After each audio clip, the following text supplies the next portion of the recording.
Welcome to the Millionaire Hairstylist Podcast. I'm Jordan Drake, your host, joined in just a bit by our founder, celebrity hairstylist Cash Lawless, on the podcast where we talk mindset, models, and money with the most successful hairstylists, business leaders, entrepreneurs, and innovators in the hair industry, the beauty industry, and beyond. Let's go. When you think about the kind of money you want to make and the career you want to have, do you envision yourself standing behind the chair 10 hours a day, 7 days a week, doing the same thing over and over and over and over again until the day you die? I really want everybody to see their price as the first ceiling to break through. This is the part no one talks about, the money.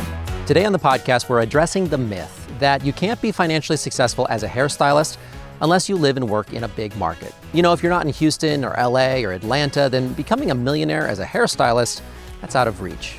Well, our guest today is Daniel Tetrault, known by many on Instagram as Hair Like a Boss, and his story profoundly disproves this myth. He has built a multi-million-dollar empire as a grand master of blonding and platinum hair. First, as a stylist, charging $600 for sessions out of his apartment in a Massachusetts town of 16,000 people. That's true.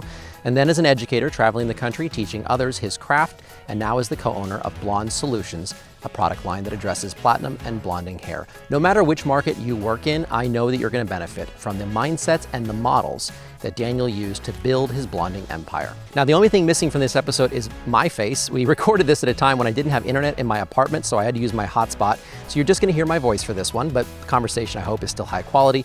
And I also wanted to note that if you haven't already liked and subscribed on YouTube or on the podcast aggregator that you're using, please do so and leave us a rating and a comment. It would go a long way towards sharing this podcast with others. Without any further ado, here is Hair Like a Boss on the Millionaire Hairstylist Podcast. Welcome, dude. It looks sunny where you are. Oh yeah, it's super sunny. Well, I'm on the East Coast, so it's bright. Well, Daniel, I don't even know what to call you. Hair Like a Boss, Danny, Dan. What do you go by? If you don't know me, if you don't know me, I'm Hair Like a Boss. But if you know me, it's just Dan or Daniel. Okay, cool. Awesome. Daniel, we couldn't be more excited to chat with you. After you sent me your numbers for Blonde Solutions, we were like, okay, dude's in the 7-figure club. We got to get you on the podcast. And we couldn't be more excited to talk. Very excited when my partner sent me that. I guess we were sitting on it for a while, but we don't watch the numbers. But when they sent that and it was just a message of like, we are officially made $1 million, I was like, holy fuck. Like, you see it coming, but like, you don't ever expect it. You know what I mean? This is like the first thing that stands out to me. What do you mean you don't check the numbers? You're not like an obsessive guy logging into Shopify, constantly checking the numbers? Nah. I don't even know. Like, I know what's in my personal bank account, but I still don't even know what's in my educational bank account. And I was making a lot of money in that. I'm impressed. I feel like I'm so neurotic. I'm always like checking things. I feel like Cash, you are too. No, because I mean, at the end of the day, you're going to do whatever you got to do to make the most money. And whatever happens from it is going to happen from it. Well, that helps. That sets us up for the next question then, because we're going to get to where you started and how this grew. But as it stands right now, I think I'm just curious, like, what does a day look like, the average day for Hair Like a Boss? How do you spend your time? Right now, I wake up about 8, sometimes 8:30, jump on my personal Instagram, get back to messages. Then I jump on to Blonde Solutions, get back all to those, comments, messages, inquiries about product. And then I have my education page, Blonder Blonder. So I try to get back onto that. And then, by then, 8 o'clock can turn into 1 o'clock very quickly. And then sometimes I would say there's 7 days in the week, I would say 5 days of the week, we're on business calls for Blonde Solutions, as far as who we're working with, product collabs, international distribution, working on products that we have in the lineup, confirming design of bottles, confirming product results, just calls, lots of calls. Oh, my girl wants to ask you about the cover of Vogue. Say hi, hon. Hi. Hey. So she's all tripped about that, and I was like, your goals. Yeah, your goals. Remember I told you, like, you do Bieber's hair and you're on Vogue? You are the male version of what she wants to be. Oh, shoot. Okay. I mean, you guys are both hairdressers, right? Yeah. So I mean, I tell this story like crazy. I've shot, I don't know, 12, 13, 14 Vogue covers. And I only got paid $250 per cover. And I just kind of realized. See, she doesn't care what she gets paid. Like when you did your first one, was it like over and you're like, wow, I did all that for nothing? No, there was a high afterward. I just knew it wasn't a leverageable, repeatable event for me. Like if I was shooting Vogue covers like 5 days a week, that's not the career I would want. Each Vogue covers cost me $3,000 to $5,000 in wigs, that I'd have to go make and prep, and it was like 5 days of prepping extensions because you over prepare. At least I do. I took those things so insanely seriously. I was like, okay, well, if the art director is not thinking what I'm thinking from our pre-pro call, then I need to be prepared for other things. And so I'm going to bring 10 wigs with me. I'm going to style all of them just to make sure. And inevitably you always wind up using something else. But getting the Vogue covers is all about knowing the producers and the photographers. I mean, that's it. It's one of the things we talk about at the Millionaire Hairstylist is the three key factors of a successful hairstylist career. We call it the 3 C's. It's clan, client, and cranes. Yeah, connections, exactly. The clan, that network, that building that powerful network is the critical foundation for achieving the height of any career. Being connected and knowing people. It's the same with any industry. You got to be connected. And really that's what it is. It's a political thing. You need to work your way up through relationships. You also have to be good. They need to know that you can deliver. Obviously, you have to be good at what you do. But Vogue covers and A-list celebrities, that's all through event. You meet one person, you meet another person, you meet another person, and that's that clan that like is the foundation of building a massive career, in my opinion, anyway. So after the first one or second one, you're like, never mind. Yeah, I think it was more like it took me several to start realizing I was losing a lot of money because they cost me. I'd literally have to go spend $3,000 to $5,000. And it was cool to add to my book, and that did yield new relationships. And what I consider that work that's qualifying work. It's not income work. Yeah. It's very different work. And so I always tell people in the beginning of your career, focus on qualifying yourself, establish yourself as an absolute authority in a small area, just like what we see you did in blonding. You didn't feel I'm a colorist, and what I did with the Vogue covers is I marketed myself as a wig expert, and I wasn't.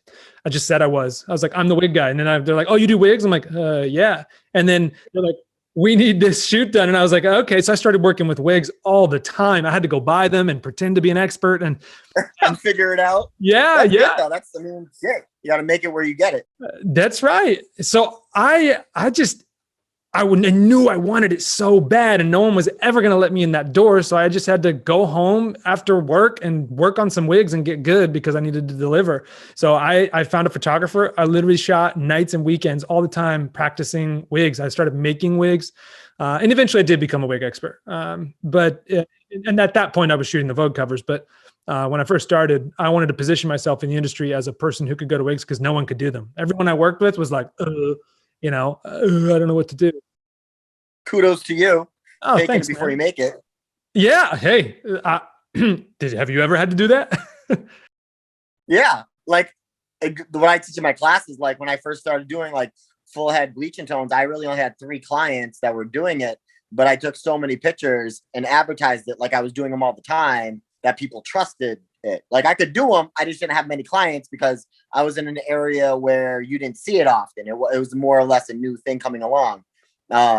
But by advertising it more and high quality, that people trusted you. So then more people reach out to you.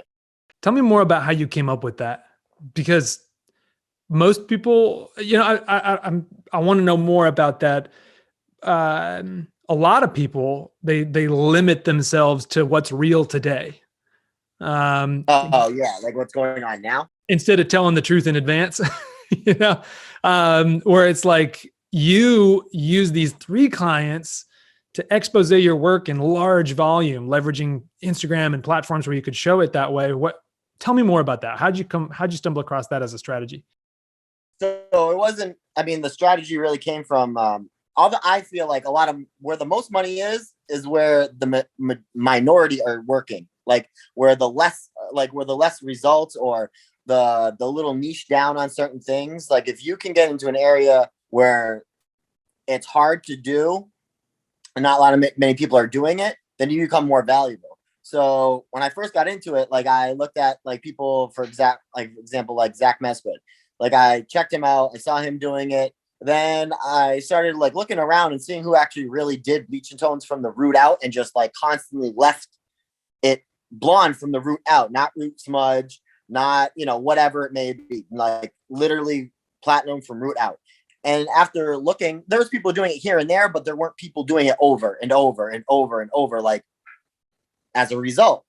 So I saw that there was an area there for me to come in, and him and I are completely different people, like different style, demeanor, personality, everything. So, that's just branding. Like and he was in fucking California, you know what I mean? So at the end of the day, I'm not worried about taking his clients or him being worried about me.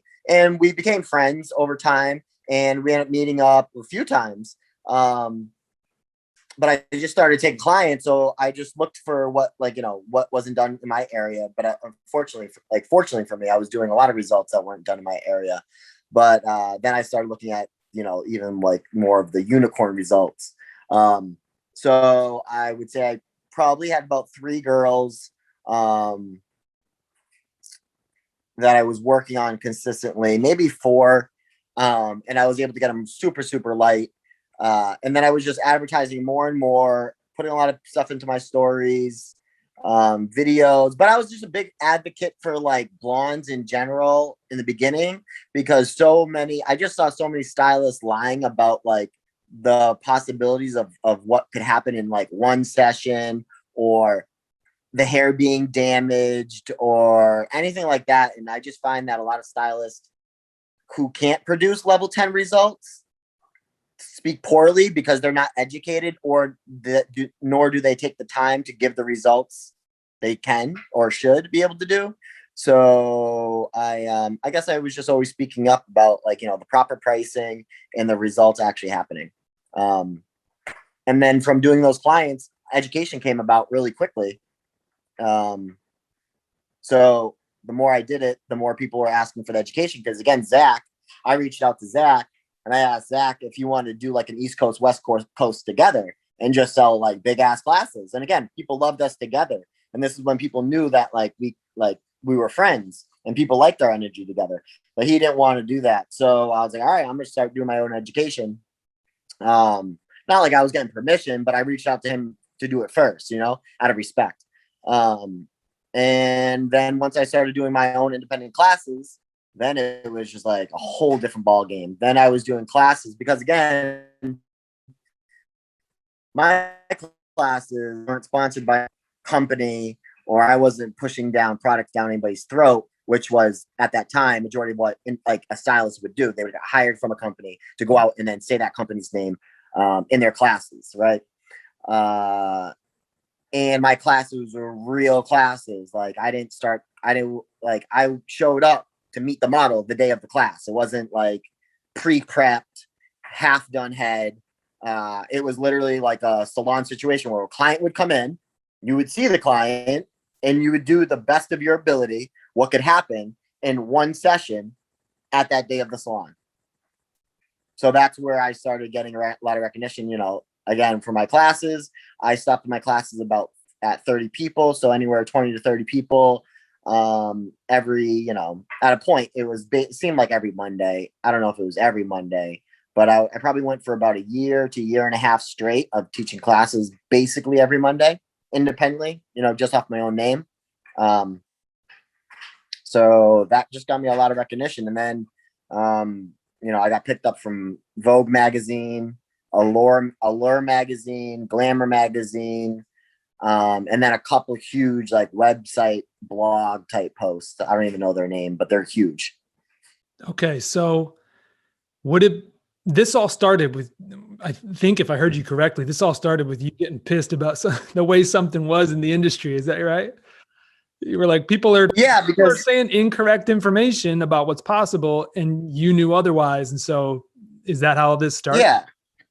Absolutely. You got to think a lot of, well, I would say 80% of the hairstylists are doing like safe results. You know what I mean? There's a reason why there's a lot more girls walking around with healthy bleach and tone platinum hair. It's because stylists don't want to take the time. I understand it. And that's what I hear a lot in my classes. Like these sessions are anywhere to 5 to 9 hours, depending on the starting point and the condition of the hair. And stylists don't give themselves that time because at the beginning of their career, they're told that quantity equals your amount of money that you make. Like the more hair you do, the more money you make. And that's not true at all. All these people who are doing, I would say, the best hair in the world are probably doing 1 to 2 clients a day if they have no assistant. They could even be doing 2 clients a day, even if they had an assistant.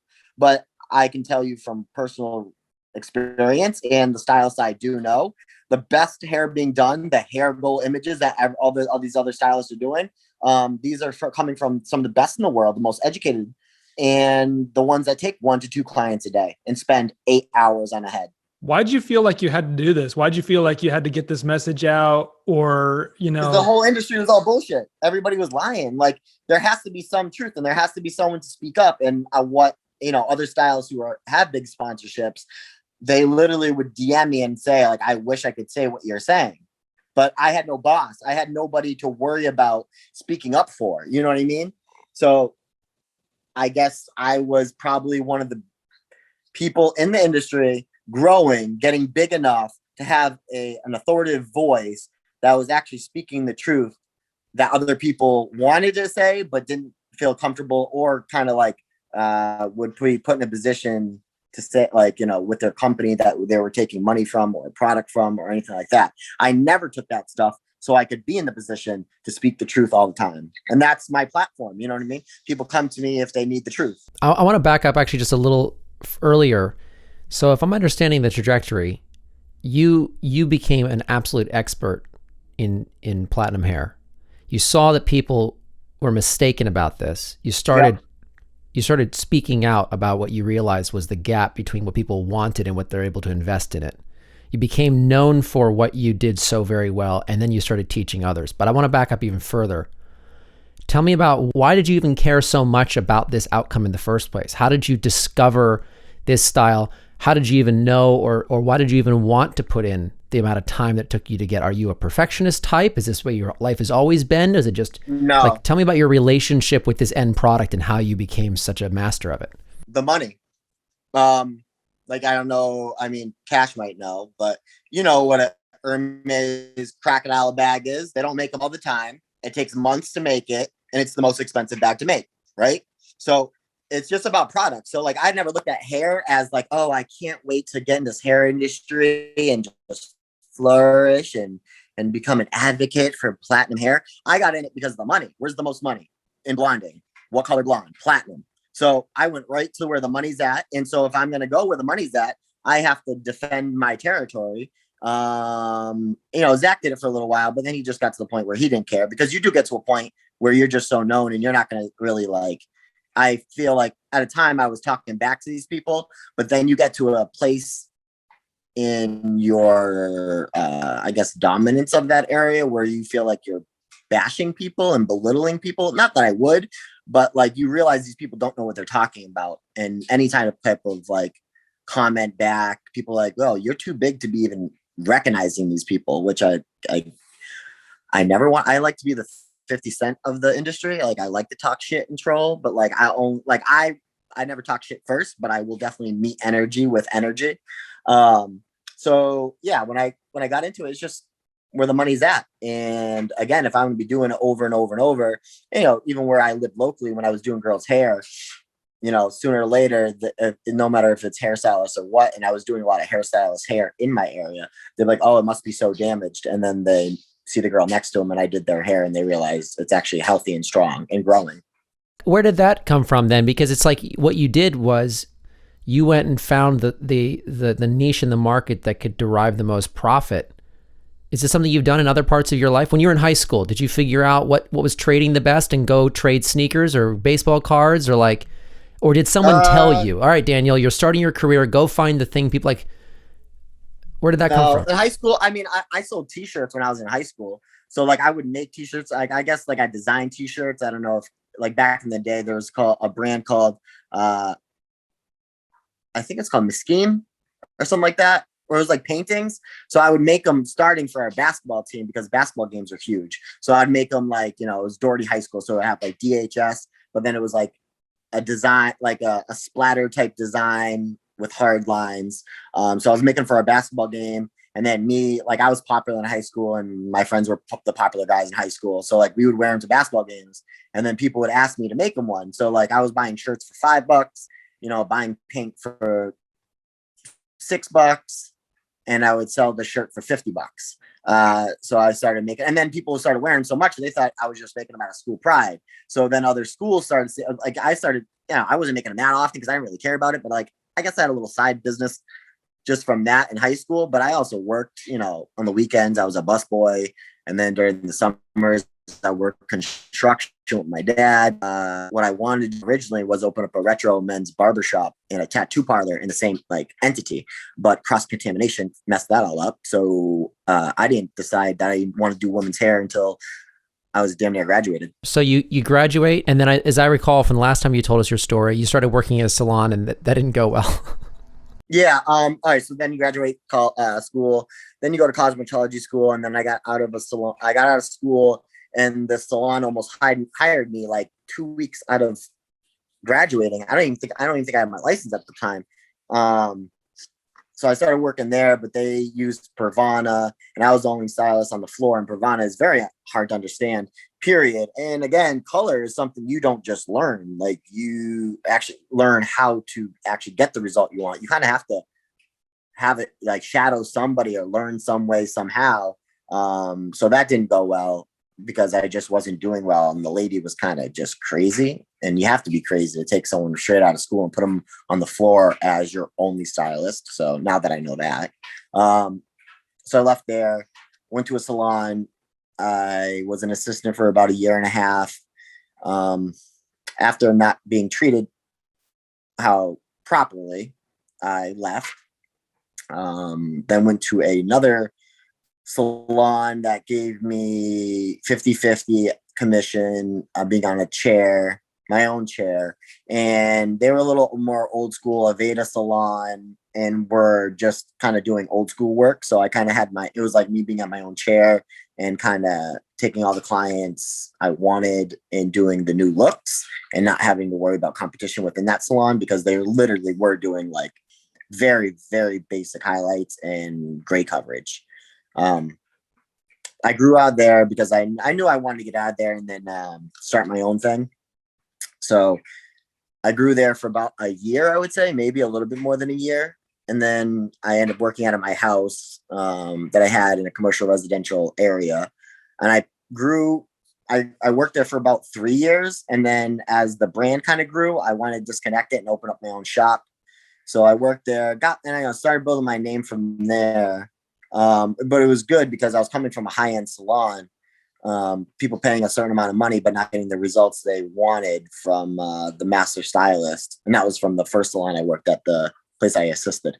But my name carried on because there's not many men that do hair in my area. So I was like the other guy that did hair. My boss was way more popular than I was at the time, obviously, because he was doing it for like 18 years. And here I am, maybe a year, 2 years in. But I was able to make salon money working out of my house because I understood that if I give them the results they wanted in one session or 2 sessions, whatever it may be, then they don't care. They just want to pay for the hair they want.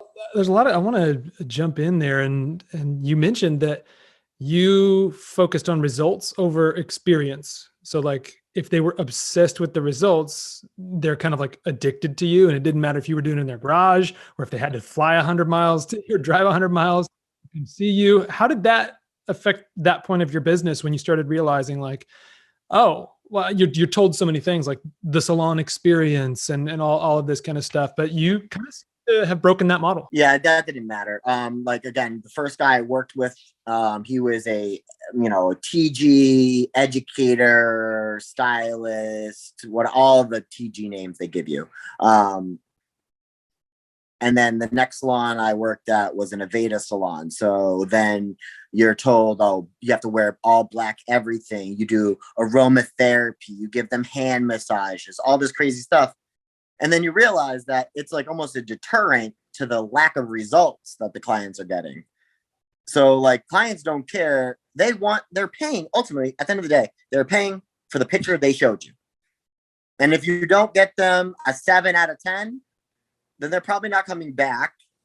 And I'm new in my career. So I had to make sure I was doing, at least a 7 out of 10 because I was trying to obtain and retain. So I was just trying to get these people in and give them the results they wanted. But it was good because in my area, I was the first one. I can't say I don't know everybody. So I could definitely say I was one of the first ones doing ombres. Ombres turned to balayage. And then balayage had a strong long run. And balayage kind of brought me over to platinums. The last thing I started doing was really foliage platinums. So I guess highlights would be my weakest point, because I came from pushing ombres so much, and ombres came after highlight work. How much of that was paying attention to the larger beauty industry versus people just coming in the door and showing you what they wanted? I pushed what I wanted to do, and a lot of people forget that hair is a beauty trend. So I always watched the other countries, what they were doing. So I wanted, coming new in the game, I was looking for new clientele. So I would ideally want to be offering the newest trend. And that's why I pushed for ombres. And again, I pushed them so hard that I would say I was getting like I was pushing the result. When people hit me up, I would say, hey, would you want this? This is going to be new. This is big. This is happening. And a lot of girls are like, oh no, it looks like her hair's grown out. It looks like she needs to get her hair done. Okay, cool. I understand. Because America is based off waiting for celebrities to do it. And celebrities wait till their stylists tell them what's coming. See what I'm saying? So America, I feel like in fashion is about 3 to 5 years behind because we wait so long for celebrities to do it. But once celebrities do it, then it's okay. So once, there's a handful, but I guess Sofia Vergara was one of the big ones that people looked at. And then two of Chloe. Now I don't know if it was Chloe at the time, but there were some big ones that verified oh, okay, this look is okay now. And then I got to a point that I was so well known for it that I was doing 8 a week. So I was doing them a lot. So I went from the guy, people saying, oh, no, to being oh, that guy's the guy that does it. So I had everybody that was hitting me up was ombre. There's just a very basic strategy here, which is you're not hyper connected in the celebrity world. You're not working in LA and New York and going to every show. You're just paying attention to what's happening in the sort of celebrity space, even with a low resolution, just kind of seeing the hair if you don't even see the person. And then you turn around to your market and you say hey, do you want the thing that everyone's doing? And you work that from ombres to balayage, and then you ended up in platinum. So it kind of sounds like it was a combination of knowing that you could charge more for the trend, and then slowly working your way towards the trend for which you could charge the most. Yeah, that's literally exactly what I did the whole time. So you found this thing, this opportunity. You spotted it, you identified the opportunity, you positioned yourself uniquely to service that opportunity and fulfill it because there was a high demand, or it wasn't even probably high demand. You probably created demand in this area. Why didn't you use the excuse I'm in a small town, I'm not in LA, it just doesn't seem like there were any excuses for you. You could have though. I mean, it's crazy that you just thought differently. Did you ever consider maybe this can't be done in my market? Pricing wise, of course, if Zach's over in California, in the bougie area of California, he's making 800 or 1,200. I'm not going to be able to be at that price. And even when I was doing it, I was cheaper on the cheaper side, but the way I have Like, I don't have to financially, I'm not worried about what I make every day. So I would rather be at a certain price that people were comfortable paying for it. Obviously, I feel justified what I was making. Again, what I was making versus what I was making previous job was I was making a paycheck daily. What I was making a paycheck every 2 weeks at my last job. You know what I mean? Like T-Mobile, bi-weekly paycheck during college. It wasn't shit. So I wasn't worried about the money I was making. I was worried about quantity, the turnaround, and then able to narrow down even to like say no 7 out of 10 times because I was taking girls with healthier hair, situations where I can get it done in one session. Because again, the stigma is, oh, the hair is going to be damaged and you can't get there. Now I'm taking these girls in one session, 2 sessions maybe, and getting them to healthy platinum hair. So I was proving that it can be done. So what is even more amazing about this is you're the walking, talking proof it can be done in small markets. You started to provide a service at a lower rate than what other markets could do, yet you built a 7-figure business. And you built a coaching business, and you started to compound that income on top of your craft. And how many people in the big cities don't do that? They just charge that big price, and they still aren't hitting the numbers you're hitting. So you're in a small market, you were charging less, but you didn't use that as an excuse not to start everything you wanted to do. Tell me more about the path between working behind the chair and what prompted the idea that there were other opportunities for you that you could take on as well. I would say doing the education and teaching. When you teach a blonding class, they ask you 2 things: what bleach did you use and what toner did you use? So at the end of the day, hair, you only make the money that you make during that service that day. Products, you make the money all day, day and night, forever. You know what I mean? Basically. So I guess I was at a point where people were just like, shit, if you ever come up with a product, I'll buy it. But the way I am, I wouldn't ever come out with a product that's I wouldn't ideally come out with a product that would just be at par, wouldn't be at a product that was already out and I was just white labeling. So we end up working, my partners and I end up working with another guy out of Brazil, selling his product as a distributor in America. We own the rights to America. And then he just started doing bad business with us. I guess he just thought we were, some stupid Americans. So we saw through that, but fortunately we got to use and learn how to run a full-fledged business under someone else's name, failing under someone else's name.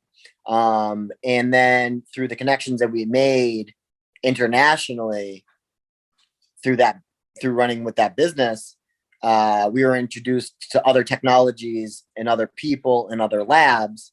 And then we were reached out to by another lab in Italy that had the idea, but couldn't figure it out how to use the pigment technology that we created in bleach. So we worked on that for about a year, maybe a little less than a year, but figured it out, and then invested all the money that we made while working with that other company into this new venture. So I guess as a hairstylist, I'm just a business guy. And before even getting into Blonde Solutions, I was creating an app. I'm $100,000 in with creating a hairstylist app that I just left alone because I started going in this direction. So in my idea, the money I was making, again, with educating and then creating that app. And again, these ideas for the app, no, these other companies that are running these apps aren't hairdressers, so they don't even know what hairdressers need. I literally have this app sitting on the sidelines because of Blonde Solutions that still can blow everything else out of the water. I just don't have the time, and I'm not putting the funds over there right now to create the app. So before Blonde Solutions, I was moving forward with my education and then putting money into my app. And again, I thought I was going to be able to spend, 30, 40,000 on an app and it'd be done. And then you realize, again, I wanted it certain ways. And yeah, after $100,000, you're like, holy shit. Yeah, it's software development is definitely not cheap. I want to go back to where you started teaching, because you said earlier, if I'm understanding you said people were asking me to teach them. So you had established credibility and you'd established a mastery of platinum hair. This is before the product. Tell me about the first time you started teaching. How did you approach that mentally? How did you decide what to charge? How did you navigate building a successful teaching business? It's the same way you do like as a hairstylist. So you start small, you get a lot of content from those classes. You do your, whatever your 100% is during those classes. And again, I spoke just like how I speak on Instagram. I spoke the truth, because anybody that knows blondes know that they take a long time, that they don't always end up perfect that first session. You should give yourself 1 to 3 sessions to get a good blonde. So I was just always transparent, and people like that. They weren't, again, my classes, I would show up with, 13, 14 different products, and showed that you don't have to use the most expensive things to get the job done. A lot of stylists rely on the product brands to justify the results, when in actuality, it's your talent that makes the results happen, not the product. So there's classes that I showed up with Manic Panic Bleach and Manic Panic Developer and did what most say you can't be done with the most expensive brands. So I was showing that it's not the brands, it's your talent and the education that you have. So from there, again, it was just putting it out there. And I would say every class I taught, I would probably have 3 to 5 people come out of that class that literally changed their whole platinum or, blonding game in general. And then, then you have proof of concept. Then I was using them. I didn't even become now that I'm an educator, it's not about me anymore. I have to sell that what I'm selling is producing results. So I started advertising my my students. So I was showing what these students were doing after my class, because then more people all right, well, shit, he's producing it. He's making little mini hymns. So then I just doubled down on that, created a hair page or a blonding, my blonde education page. And really just snowballed from there. Again, everything happened so fast. I never expected it to be where it's at. Even at quarantine, I had to cancel, I don't remember. I believe it was anywhere from 10 to 11 classes once COVID hit. And, that's, I'm not gonna put the numbers out there, but it was enough money to be pissed about. But again, I wasn't I was oh, I can't wait till I worked this month so I can get this money. It was money I wasn't even seeing. It was, and in a whole nother bank account. I didn't live off that money. Obviously, share whatever you're comfortable sharing, but just to put this in context, because I think you'd mentioned this on Clubhouse, roughly what did it cost to attend the class when you first priced it and you were just kind of testing the water, and where did you land or are you today when it comes to what you're charging and just roughly speaking, whatever you're comfortable sharing, what kind of revenue these classes drive? Yeah, no, fine. So first class, I believe, was $275 a ticket, and then I ended at $400. I remember you mentioning you making, more than $13,000 a day, maybe not every day, but per class, which is, I want to kind of just analyze really quick. I love what you're saying. And as you're saying it, it's kind of registering my mind in this linear process of unique selling proposition, niching down, focusing on that target market with your marketing. You took those 3 girls, you compounded the content, you started developing your voice and your authority in that space and really focusing on that niche and developing your voice and drawing a lot of attention to yourself. And then you started leveraging your knowledge to teach other people and generate another income source. Then you started leveraging other people to show that your teaching produced results. So you didn't even have to create your own, you didn't even have to do your own clients anymore. You didn't have to do hair. You didn't even have to create content. You started, from what I'm seeing anyway, you went from, we talk about this clan, clients, and cranes. Cranes is the leverage, the people, systems, and tools that we use to maximize results. And it looks like you just plowed through that process, right? From doing to leveraging your results, leveraging other people's results, their content. And then you went straight into what we're talking about now, from education space to building a brand and leveraging the product that creates those results. So not only do you have clients, you could potentially have hundreds of thousands of clients through the way that you're leveraging. Put it this way.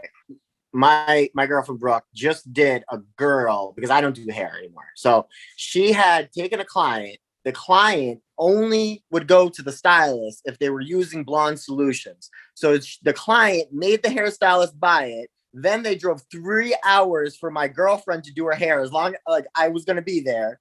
And like, that's what the point of getting to now. Like clients, even like not just stylists, but clients are like, are you using Blonde Solutions or not? Because I'm not coming. Okay, hold on. I want to dig into that for a second. Obviously, your target audience you would think is the hairstylist. Buy my product so you can offer this look. Did you accidentally start building consumer attention around that? Did that happen naturally? Was that intentional? Because I mean, that's kind of like, that's like selling Jesus Christ by going to the parishioners and having them come back to the clergy and say, "I want more Jesus." Like, you're going straight to the end user, so that then is coming back to their hairstylist. I think honestly, and this has happened my whole career, in my DMs.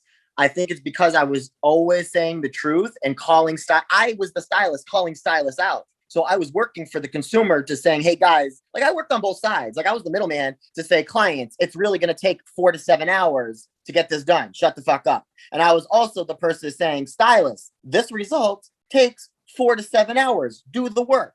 So I was working both sides, not because of money. I was there for truth and clarifying both sides, because at the time I was the stylist having to justify to the clients, "You were going to have to sit and pay me for 4 to 7 hours. And I was saying, "Hey, you're hitting me up because I can do this. It's going to take 4 to 7 hours. So I was always the blunt truth of the results they wanted. And ultimately they wanted it. And I never worried about pricing, because I can see that girls on Instagram buy a $1,700 Louis Vuitton bag. So pricing never mattered. I knew if they wanted something, they would work, 4 months straight to get what they wanted. Okay, so be honest. When you were in the chair and you're giving people this platinum look, you're charging more than what the rest of the market is. But to your point, you're not charging LA money. You're not charging $2,000 for a session because your market couldn't support that. Was there a part in the back of your mind that said someday I'm going to have a product? No.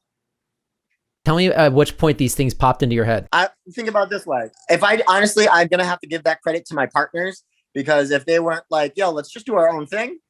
I was, again, where I come from and the money I was making from education, I was super comfortable doing education. And I'm still young. I could have done that shit till I was 40. And I wouldn't even need to do it when I was 40, because if I went in and did my app and put my app out and, the app was going to be $25 a month for subscriptions, I would still be making hundreds of thousands of dollars every month from my app. So I was leaning towards my app until my partners were like, "Hey, why don't we do our own thing?" And then, through trial and error, I noticed that it was a superior product and a product that wasn't out in the market, that it's okay to take L's at things, because you will take L's, but you ultimately win if you're invested in so many things. That's exactly how I approach things. And that's a lot of what we're trying to share the message with hairstylists. And I think we all learned a lot of the fragility of a single income career as hairstylists. We all thought, "Oh, everyone needs to cut their hair. Everyone's always going to have hair. We're always going to be working." No one imagined that there was any threat on a hairstylist's ability to make income. And to be honest, there's always a threat on everyone's ability to make income, because, health, you never know what's going to happen with that. I like the game of making money. So like, I don't care about the money. You know what I mean? Like, I don't care, because if I cared about the money, I would already have the Lambo. I would not be wearing $4.99 thrift shirts. Or if I was, I would pretend that I paid $75 at some vintage store, right? So no, like I don't care about it, because I like the game. I like the game of making money. But once I have it, I'm like, I don't care. I'm also the love of the deal. That's what I always say in real estate. I'm obsessed with doing deals. When you land a big deal and you make a few $100,000 in a single go, it's an amazing thing to chase down. And you're hustling for it. And I don't know, it's like you're mining for gold. That thrill of finding something and getting onto something and pursuing that next deal it's amazing. And I think the love of the deal or the hustle or the pursuit, we say this all the time. Money is just a report card. for how well you've served other people. So you look at Google, how many people do they serve every day with a search engine? Like they're going to make a lot of money, right? You serve more people, you make a lot of money in that capacity. So if you're creating product, how many more people are you serving with a product line rather than standing behind the chair? Obviously, it's a path to make more money. When you're teaching hairstylists, you're serving more people because they're going and serving their clients. You're just compounding your results. And I think hairstylists, at least in the beginning of my career, I hadn't considered multiple streams of income. I hadn't considered building a business within the industry. But a lot of that did come from the hustle and the desire to want more and be better and grow and be kind of almost addicted. I don't know if you can relate to that, but addicted to not the grind. I don't want to call it a grind, but addicted to just kind of like seeing what I could do next. I think it's an incredible demonstration of your value structure, right? Because at the end of the day, the thing you clearly value the most, as demonstrated by your actions, is perfection of an art form, of doing something well, of doing something correctly, of doing something truthfully. You know what it is? I think, and I honestly do believe this, I come from forever ago, people saying, you're not going to be able to do it. You can't do it. My whole career, the whole time, because where I come from, you know what I mean? Like, so all the things, you know, even like, again, like I come from a single mother working 2 to 3 jobs my whole life, basically, to now, you know, where I'm at now. So when you come up with these things and you're talking about a Lambo and you don't even have a car, then people doubt you. So you talk to existence, and I literally had to prove myself through every stage of my life / career, saying I'm going to be able to do it. And then you finally do it. Then the only thing that you really value is that you get to do this now. If you can't see me, I'm sticking my middle finger. So that is the one thing I value, is that I get to say, fuck you to everybody. Respectfully. You can do that respectfully. So I wanted to talk really quickly about, you know, Cash and I came together for the Millionaire Hairstylist. He and I have been friends for a long time. Cash is, as you know, an incredibly talented, smart guy. And I do okay. And we just realized there's a real power in a partnership, because I have a background in production and communications and marketing, and Cash has all this insight. So the Millionaire Hairstylist is a lot of things, but one of the things it is I think a really strategic partnership of 2 people. You said several times how important your team is to you. And I think this is something that I'm learning at this stage of my life, working with Cash, and be like, oh my God, this is going so well. We're working so well together. You know, you can't do these things as a solo act. So I have a 2-part question. The first is, tell me about your team and these people that you're working with, your partners. And the second question is a variation of that, but I'm also just curious. Tell me about some of the most important hires you've made. If there's anyone that stands out to you as like, that was $1 million hire, or that was a high value hire. So your team, and then also the people you've brought on board. So my team is, so my partner, we met through Instagram, and again, he didn't have a huge following, but we met because he liked my shoes, and he ended up DMing me about my shoes. You know, he's a black dude out of Chicago, kind of same swag. So we met off the strength of like basically the same style. So I was like, okay, cool. Next time I'm coming to Chicago for the hair show, we'll meet up. So we meet up, we link up. We're both Virgos. We are very much the same type of person. I think he's I don't know how you would say it. He's aggressive, where I'm not as aggressive, off the rip, but we get along very well. He's a brother to me. And then his wife, Leah, great person, definitely comes from a different business mindset, but she's well-educated, college as well. And then we just, we all clicked, and it was just another thing where he hit me up as far as partners. He was like, bro, you want to get in on this deal that I'm going into? Blonde Solutions came from basically an initial only a $2,500 investment. So he's like, it's $2,500 to get in. This is what we're trying to do. And the way I looked at it is, I look at every investment as, well, shit, as long as I can make my money back, I don't care. And even if I didn't make $2,500 back, I didn't care. You know what I mean? So I was like, sure, let's do it. And like how I told Cash, like, every opportunity to me, unless I know it's some stupid shit and the other person's just going to benefit from it, it's always a yes. it's always a yes from me. I will always take advantage of all things come my way, 90% of them. Sometimes I can see bullshit. So very rarely do I say no. So I took advantage of the opportunity just to try it out. He comes from a lot of people trying to do the same thing. Like, you're not gonna be able to do it. That's a stupid idea. You shouldn't do it. You're just a hairstylist, blah, blah, blah. But he has the same grind ethic as me and hustle as me. So it lined up in that point of view. And, again, Blonde Solutions, I didn't think we were even going to get to this point this fast period. We started in the worst possible position during the pandemic. And then still inventory issues. What the money that we made, like, we should be selling basically, we had like 5,000 bleaches every, we'll say even 2 months. At this point, we should be selling 5,000 bleaches a week. So it only goes up from here. But even being at the point we're at now is just crazy. And as far as, hiring, I don't think we never hired anybody. You built a 7-figure business with just you and your partner, sounds like. Well, I can't but then you have the stylist. So I can't say, like, my girlfriend Brooke, Brooke's used my product way more than me. So I can't say hiring, like, the people that utilize our product properly are all people, not that we literally hire, but help us grow. You know what I mean? But that's any brand, any product, anything. Yeah, you say that, but I don't think a lot of people realize how important it is to build a product or build a brand sort of, in concert with your end user, and learning how to measure and learning how to test and learning how to, to include them in that process. I think that's a miss. Yeah, it was good. The idea I had off the beginning, because if you go to a lot of pages, they're very commercial looking. And I didn't want that. I wanted raw, real results. I don't care if this hairstylist has 2 followers or 200,000 followers. If they do bomb ass bleach and tone or, great blonding, then we're going to promote them, because that just shows more, I guess you call social proof, that you don't have to be this huge person to be doing good results. And they're doing it with our product. And then I started pushing what we call bleach battles. So we already knew that we tested our product against basically every bleach I could get a hold of. The only bleach I couldn't get a hold of was a brand called Oligo out from Canada.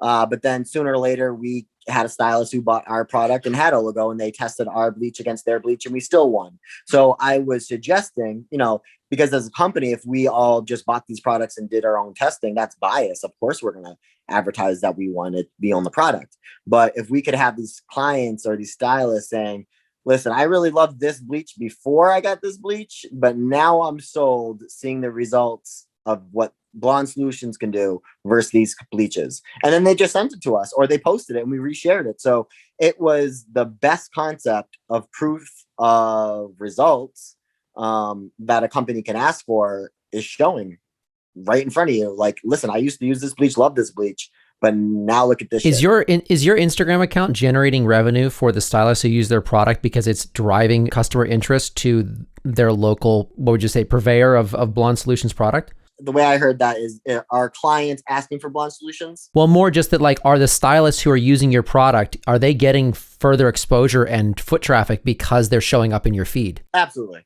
On Blonde Solutions, yeah, absolutely. And we're at the point where we're going to have to create an app so people looking for people who are using Blonde Solutions can find them easier. That's going to be part of the app when we have to, because there's so many people saying, who uses this product? Who uses the product? Like, if you can go into our comments and people saying, does anybody know anybody in the Dallas area using Blonde Solutions? It sounds like you've solved a lot of your problems by allowing other people to expose their problems to you.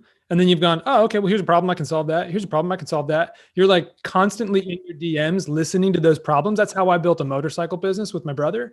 There was people complaining about certain things, and we were like, we can do that, we can do that. And now it's constant DM, an influx of text and all that kind of stuff. It's insane. But businesses are born out of those problems, in my experience. And most of the businesses I own were born out of spotting a problem. And so it's really interesting that it doesn't sound like, exactly where you want to be in 10 years, with your business and exactly what you want it to look like. But problems keep coming your way as you get exposed to more problems in your DMs. That kind of sounds like what's guiding your business. How are you using your DMs to drive your vision or drive your business or weigh the market? What are you using your DMs for? Honestly, just keeping that same flow of communication, because a lot of people, a lot of stylists, the little stylists aren't getting listened to or talked to, or, you know, the DM opened and responded to. It's, you know, it's just like me, like right now. You think if I DM Justin Bieber, you think he's going to reply? No. So that's how these stylists see these other people, not these and again, these big stylists, the way the position I've always taken was thank you. Thank you for putting me being the person you come to. A lot of these other stylists take it as, you know, I can't be bothered with you. I can't be bothered with you. So they don't have, like, they might have that celebrity status in our industry, but at the end of the day, we just do hair. You're really not shit. You know what I mean? Like, ask a motocross guy who hair like a boss is. He's not going to have any idea. You know what I mean? Yeah. So we're only cool in our small ass little pond. You know, when they say like a big fish in a small pond? Being a little well-known in a small pond, I've seen people get very deluded about or delusional about how important they are. And it to me, that is one of the fastest career killers. Like I hear how people talk about people like that, and, you know, behind their back or whatever. It's just like, that person's a freaking joke or an asshole, or like, that, gosh, they don't care about people, you know. And it's crazy that their skill is so good, and they might be really talented and they've worked really hard, but then they turn this tide where they become their worst enemy, really, and they just cripple themselves in their career because they're not honest with themselves. Yeah, the people who I feel like when you actually make it is when you start giving back. And if you're not giving back, then you're probably scared of the fact that you really don't got it like that. If you can't give it back, then you're probably scared of losing it. And if you're scared of losing it, you really didn't have it in the first place. That's really interesting. Tell me more about that thought. How'd you come to that conclusion? Because people are scared. Like, anything, like, if you really got it like that, then doesn't matter. Like, when people are like, oh, you know, like, people have reached out to me and say, hey, I want to, like, I'm going to come out to you because I know this is something you're doing, but I got the idea from you. I want to do one-on-one mentoring too. I'm like, I have to get approval from me. Like, I'm going to still do what I'm doing. And if you get money, like, your people. I don't worry about, even if it's a friend, you know what I mean? And it was a friend. And I was like, bro, if you could go out and make that money, fucking go out. I'm not worried about what you're doing. Like, I'm not paying attention to what you do. Like, and if you get money, you get money. Like, I'm not worried about it. But, like, I don't know. I've never worried. I just know that there's more than one person driving a Lamborghini. You know what I mean? So I don't care what other people do. And it's just ego. I think, you know, there's insecurity in ego. You know what I mean? If you have an ego, there's a place to be confident. But if you have an ego and you're scared to teach people truthfully, teach them everything you know and the full truth. And if this person gets it and runs with it, I think that's the ultimate win for an educator, is to make your students better than you. Because if you're truly educating, then you should be able to give them all the shortcuts. And if you give them all the shortcuts, then they should end up better than you. But you should be in a position to be in a whole nother lane that they're not better than you. They're just a predecessor. They're just coming from you. That's leverage. That's the power of leverage. leverage. I mean, and that compounds on itself. That's incredible. It does. Yeah, because, like, at the end of the day, I don't care about hairstylists. Like, if a hairstylist, the only issues I can have right now is the issues with, like, the owner of Schwarzkopf, the owner of Wella. Like, I'm a brand owner now. Like, I'm a company owner. Yeah, there's a through line there, Daniel, that I'm fascinated by. It's like you have an entire career built on a unwavering commitment to what you perceive as truth. And I say what you perceive not to undermine it, but just because obviously that can be sometimes subjective. But, like, it seems like from day one, it's like truth and value. It's like, what is actually going on? Is this actually working? Is this product good? Are people saying how it is? Are people telling them the truth to their person in the chair that it's going to take this time? When you pop out the other side with this retail or with this product line that's so successful, it's because it's like people know what they're going to get and you've built a career on it. Yeah. And that's why it's one. Again, I thought it was gonna take a little bit longer, but it had to just be like the fact that I was just telling the truth the whole time. And I would literally say, I'm not coming out with a product because until I know that there's, like, something that could actually change the whole game. You know what I mean? Like, it would have been something, I guess at the time, something like an Olaplex, but I wasn't in, that idea wasn't even an idea. That was a whole new technology. So Bleach is obviously something that exists and could be in the realm of an idea, but I just saw that all these other companies weren't even trying to improve their bleaches, because if they improve their bleach, then they possibly could sell less color, because you have to sell color to eliminate yellow. So bleach is a very low profit margin SKU. Color is a very high profit margin SKU. So color, you can get made for, they're probably getting it made for like 30 to maybe on the very high end of 70 cents a tube of color. And then they're turning around and selling to the consumer for, we'll say, $7 to $8. Huge margins. Bleach, you're not getting those margins. What advice would you give for a hairstylist anywhere, in the world, who has access to clients, they're doing clients, and they want more? What advice would you give to them? Where should they start? How should they start thinking? Is there any actions they should be taking? What advice would you give to younger or even hairstylists who feel stuck? Don't waste any time. Know your vision wherever you want to end up. There's money in every end goal. Set yearly plans. So every 12 months, 6 months, 4 months, 2 months, and then 2-week plans. Like literally write them down, and then work towards them, whatever it may be. And you got to grind. Like there's no time off. You just have to put, like, again, where I'm at in 8 years. If I told you I was going to own a 7-figure business 8 years ago, just getting into hair, working out of my house, I'm like, this fucking guy, he's funny. You know what I mean? But if I told you right now, if I sat down with people right now and say, you have to do all this every day, and in 8 years, you can make $1 million, they'd be like, oh, that's too much. All that? You know what I mean? I feel like there's like the pro and cons where you tell them what it takes, and they're like, oh, Jesus, like that's a lot. I have to do that. I literally have to fly around every weekend and this, that, and the third. And then they'll start looking for excuses and all this shit. But all I can say is have a vision, write that vision down, break that vision down into a yearly or 2-year plan. I would say a year. 2 years is too long. And work towards it, whatever it may be. You can be popular in any type of field, in anything you do. You just have to have the vision and the plan for that vision. That's wow. Really awesome. Wow. Yeah. What's your number one piece of advice for people who are looking to grow their Instagram like you did?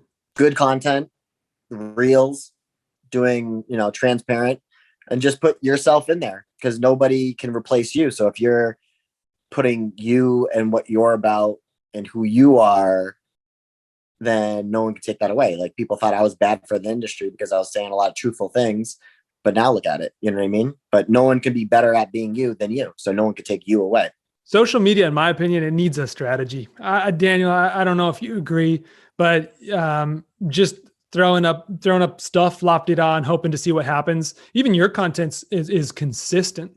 It's consistent in that it's blondes, it's results, it's truth. That there's pillars to it that are pretty consistent across the page. And you're not like, it's not just some random videos of your dog all the time, or there's not a whole lot of randomness.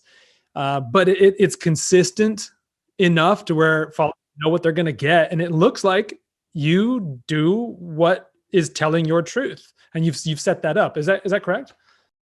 Yeah. And again, like my last 3 posts, I haven't done hair in a while, but we have a class coming up in May 31st in Miami. So like I'm now posting some of my old work, just because now that I'm going to be working at this class in Miami, I have to remind, these people what I do. That's amazing. I love that. You know what I mean? Yeah. You throw up old work content. Like, don't forget where all this shit came from. Like, this shit might be 2 years old, but this is what I do. That's amazing, man. That's awesome. We're definitely we're going to have you back on. I mean, this has been awesome. Just hearing your unique insights from behind the chair to coaching to building a product line that hit 7 figures in less than a year. It's really awesome. I'm sure like so many people will be inspired by this because you didn't do it in LA. You weren't working with, A-list celebrities or anything. You hustled and you didn't make excuses. You put in the work, you set a vision for yourself and you made it happen. I can't wait to see what you do next.